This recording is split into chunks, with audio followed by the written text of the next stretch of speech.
construction-là d'un outil de production et de productivité. Généralement, on voit un bâtiment, juste un bâtiment qui va abriter des produits, mais en fait, non, c'est vraiment un outil type une machine industrielle qui a des entrants et des sortants avec de la productivité et de rendement. Sauf que cette machine-là, il va être fixe dans le temps, pendant 20 ans jusqu'à 30 ans.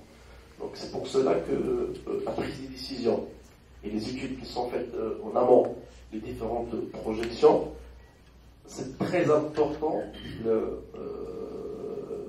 le choix de là où on va placer cet outil de production. Là où on va le mettre. Il doit être absolument sur la route de flux. Parce qu'au final, qu'est-ce qu'on traite? On traite des flux de marchandises qui viennent d'un bassin de production ou d'un port et qui sont destinés à un bassin de consommation. Deux paramètres importants, donc cette route-là de flux.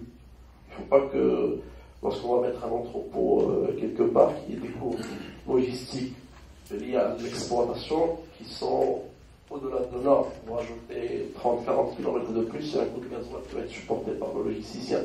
Il faut économiser tout ça. Donc en avant, on parle d'un barycentre. Barycentre, c'est là où on va placer cet entrepôt-là, ou cette plateforme logistique-là. On essaye de la mettre plus grande possible, dans un but très simple, c'est la massification, parce que automatiquement, quand il y a de la massification, c'est l'économie d'échelle et la réduction de coûts. Donc le plus on met le maximum de gens dans un même endroit, en normes bien gérées, automatiquement l'éco-logistique